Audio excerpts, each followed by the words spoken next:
안녕하세요. 놀라운논란의 미스터 논란입니다. 손흥민 선수가 뛰고 있는 토트넘 소식 전달드리도록 하겠습니다. 최근에 애슬레틱에서 굉장히 재밌는 이야기가 나오고 있습니다. 과연 토트넘이 포스테코글루 감독과 계속 함께할 것인가?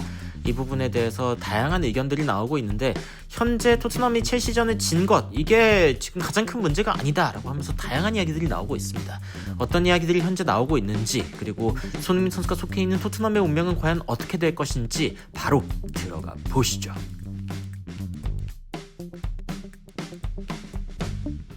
현재 순위표부터 살펴보도록 하겠습니다. 일단 토트넘 같은 경우에는 EPL 11위에 있습니다. 야, 진짜 이 순위만 보면은 절망 그 자체의 상황이기 때문에 정말 충격적이라고 이야기를 할 수 있고, 최근에 또 5경기 보면은 1승 1무 3패.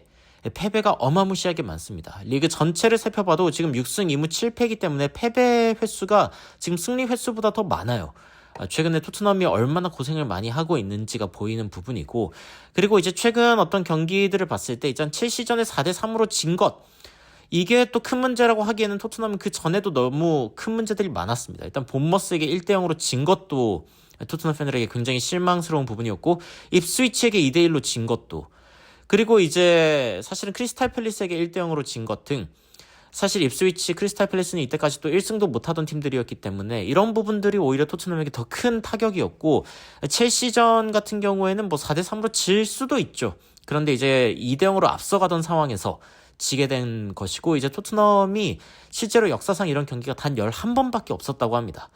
그래서 이제 토트넘의 모든 역사상 이 2점 차로 앞서가고 있는 상황에서 경기가 뒤집힌 그런 경기가 되어버린 것이죠. 역사적인 경기인 겁니다. 그래서 어떤 이야기들이 많이 나오냐면은, 지금의 토트넘은 일관성이 없고 이해하기가 굉장히 어렵다.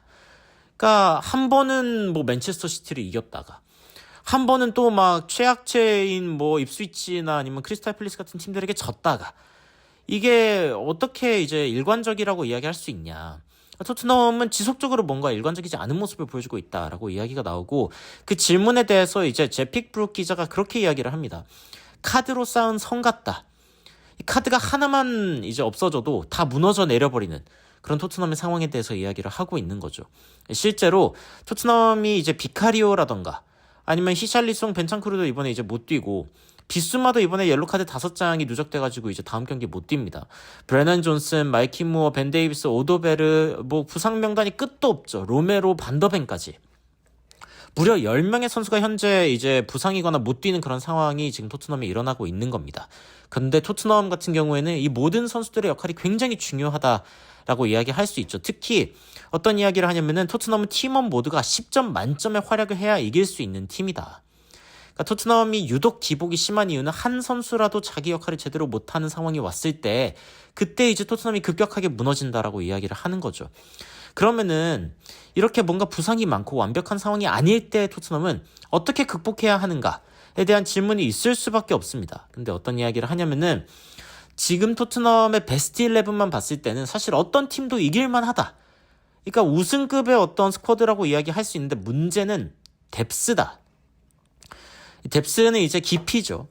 토트넘이 이제 첼시와의 경기에서 선발로 나서게 한 이 선수들의 목록만 봤을 때는 나쁘지 않습니다. 근데 문제가 뭐냐? 반더벤 부상, 로메로 부상, 여기에다가 브레넌 존슨까지 부상. 토트넘은 지금 수비진의 뎁스도 약하고, 그리고 지금 공격진의 뎁스도 약합니다.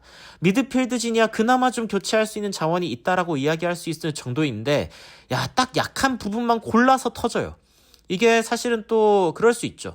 오른발 다치면은 왼발을 많이 쓰게 되면서 왼발도 다치게 되는 뭐 그런 상황들이 이제 몸에 일어나듯이, 토트넘도 부상당한 사람들이 있는 많은 그런 포지션에는 오히려 또 부상이 많이 터지는 일들이 생기는 겁니다. 게다가 이제 문제가 뭐냐? 토트넘은 아치그레이, 베르발, 어린 선수들을 이제 내세우면서 지금 성장해야 하는, 즉시 1군으로 쓰기는 뭔가 좀 애매한 선수들을 좀 기용해야 되는 상황이 와버리고, 베르너도 사실 좀 애매한 자원이기는 하죠. 그나마 뭐 드라구신 같은 경우가 좀 괜찮고, 메디슨 같은 경우가 좀 괜찮은 자원이라고 이야기할 수 있는데, 첼시는 아주 돈을 쏟아 부었기 때문에, 뭐 주앙 펠릭스 같은 경우에는 거의 뭐 700억 써가면서, 여기는 돈을 어마무시하게 쓴 팀이기 때문에, 그래서 사실은 토트넘의 벤치랑 좀 비교가 된다. 뎁스 차이가 있다라고 이야기가 나오는 거죠. 결국에 토트넘이 후반전에 또 속절없이 무너진 이유 중에 하나가 이 뎁스 때문이라는 이야기도 있고요. 그리고 이제 그 View from the Lane 팟캐스트, 이 토트넘과 관련된 팟캐스트 중 하나에서는 토트넘이 이렇게 공격만 하는 게 정말 성공 가능한 실험이 맞냐? 뭐 이런 식의 의문도 제기되고 있습니다. 그런데 이제 디 애슬레틱 기자 같은 경우에는 토트넘의 수비를 봤을 때 사실 안 좋다고 보기는 어렵다. 토트넘의 어떤 실점 순위를 봤을 때 그렇게 높지 않다는 거죠. 실제로 이제 그 상위권 순위를 보면은 지금 리버풀이 딱 11골만 실점하면서 굉장히 좋은 수비를 보여주고 있는 가운데 뭐 첼시, 아스날, 그리고 노팅엄, 여기에다가 뭐 맨유 정도? 이 정도만 이제 토트넘보다 적은 실점을 했고 토트넘은 이제 19개의 실점을 했습니다. 그러니까 최상위권의 팀들이랑 비교해봤을 때 어마무시하게 큰 차이가 나냐? 그런 건 아니고 심지어 이제 실점 수도 비교적 적은 편이기는 하나. 근데 문제는 이제 이 수비를 할 때에도 한 선수 한 선수의 역량이 굉장히 중요하다 보니 누군가 한 명이 빠지면은 무너지게 되는 게 가장 큰 문제다라는 이야기가 지속적으로 나옵니다. 제 픽브룩 기자가 어떤 이야기를 하냐면은 수비를 토트넘이 잘하기 위해서 필요한 경기력 자체가 높을 뿐이다 라는 이야기를 하기도 하죠. 그리고 이제 찰리 에클셰어 기자의 말도 굉장히 일리가 있는데 어떤 이야기를 하냐면은 반더벤도 백업이 필요한데 이거 백업을 구할 수가 있겠냐? 왼발잡이에다가 굉장히 빠른 선수, 반더벤보다 빠른데 심지어 왼발잡이인 선수가 있겠냐? 대체 자체가 어렵다라는 이야기도 나오고 있고요. 그리고 이제 이 팟캐스트, 이 애슬레틱에서 나온 이 컨텐츠의 굉장히 긴 부분, 사실 37분짜리 영상인데 16분 무렵에 굉장히 좀 긴 단락을 차지하고 있는 부분이 과연 안제 포스테코글루 감독이 토트넘과 지속적으로 함께할 것인가? 이 부분에 대한 질문도 나옵니다. 그런데 어떤 이야기를 하냐면은 이제 픽브룩 기자가 토트넘의 그 안제 포스테코글루 감독이 부임하고 좋은 경기력을 보였던 그때를 생각하면은 투자할 만하다라고 생각하고 있는 것 같다라는 이야기가 나옵니다. 그러니까 안제 포스테코글루 감독이 만약에 좋았던 시기가 전혀 없었으면은 이건 투자의 문제가 아니다. 감독의 역량 문제다라고 끝내버릴 텐데 생각보다 좋았던 때가 있기 때문에 이거 투자를 할 만한지도 라는 이야기가 나오는 거죠. 찰리 에클셰어도 뭐라고 이야기하냐면은 이번 시즌 토트넘이 리그는 잘 모르겠지만 컵 대회 정도는 우승할 수 있지 않을까. 토트넘이 지금 이제 뭐 장기 계획으로 봤을 때 우승하고 싶긴 한 거냐라는 질문들이 나오고 있기는 하지만 현재 이제 유로파 리그도 나름 순항 중이죠. 나쁘지 않은 상황이고 레인저스와의 경기가 이제 내일 새벽 5시에 있습니다. 그리고 이제 토트넘과 맨유의 경기가 이제 12월 20일 날 EFL컵 경기가 있죠. 이 컵 대회 경기가 12월에 이제 지속적으로 있는 상황인데 토트넘이 컵 정도는 좀 노려볼 만하지 않냐. 아무리 이제 널뛰기 하는 그런 경기력이라도 이 컵 대회에 좀 집중해서 이제 뭔가 투자했을 경우에는 토트넘이 성과를 만들 수 있지 않겠냐라는 이야기도 나오고 있습니다. 게다가 이제 뎁스가 부족하다라는 이야기를 크리스티안 로메로 선수가 직접적으로 했었는데 안제 포스테코글루 감독이 직접적으로 그렇게 수뇌부를 저격하는 인터뷰를 해서 안 된다라고 이제 이야기를 했고 로메로가 이에 대해서 사과했다라는 인터뷰가 전해지고 있어요. 그런데 이런 상황을 봤을 때 그래도 안쪽에서 이렇게 서로 밀어주고 당겨주고 하는 그런 분위기가 나름 좀 맞는다라는 생각이 들기는 합니다. 그러면은 토트넘이 이 상황 가운데 좀 투자를 할 만하지 않겠냐라는 이야기가 나오고 있는 거죠. 그래서 이번 시즌 좀 관측을 좀 해봐야 된다. 토트넘이 과연 우승할 생각이 있는지, 그러니까 투자를 좀 하려고 하는지, 혹은 그대로 그냥 이 정도 순위만 유지하려고 하는지, 챔피언스 리그를 갈랑말랑한 그 정도의 어떤 순위를 유지하려고 하는지. 그런데 이제 리빌딩을 했던 첼시 같은 경우에는 12억 파운드를 썼기 때문에 조 단위의 투자를 하고 있는 그런 첼시랑 비교했을 때 토트넘이 과연 유의미한 투자를 할 수 있을 것인가? 이런 것들에 대한 이야기도 많이 나오고 있습니다. 그래서 팬들도 현재 토트넘이 어떤 입장인지 전혀 알 수 없는 상황이다라고 제 픽브룩 기자가 이야기하죠. 현재 손흥민 선수가 속해 있는 토트넘은 굉장히 큰 갈림길에 서 있다라고 보여집니다. 일단 다가오는 유로파 리그 경기, 리그 경기는 또 소튼과의 경기가 있고요. 그 다음에 또 맨체스터 유나이티드와의 EFL컵 8강전이죠. 이 경기도 이제 토트넘에게 굉장히 중요한 경기고요.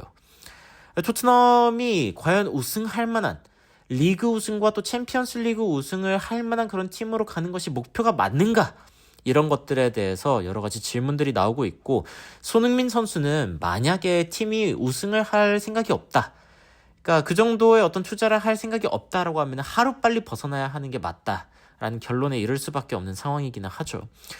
좀 더 길게 봤을 때 토트넘은 12월에 일단 소튼과의 리그 경기 일단 레인저스와의 경기가 당장 내일 있고요. 그 다음에 소튼과의 경기, 그 다음에 맨유와의 EFL컵 8강전 경기, 그 다음에 12월 달에 이제 리버풀과의 경기와 노팅엄과의 경기가 있습니다. 이 두 팀 모두 지금 상위권에 위치한 팀들이기 때문에 굉장히 어려운 일정이고, 거기에다가 울버햄튼은 유난히 또 토트넘에게 강한 부분이 있잖아요. 그래서 울버햄튼과 또 뉴캐슬전까지 토트넘이 이렇게 쭉 다가오고 있는 상황입니다. 게다가 1월 초에는 또 아스날과의 경기도 이제 다가오고 있는 상황이기 때문에 토트넘이 빠르게 전열을 가다듬어야 하는 상황이죠.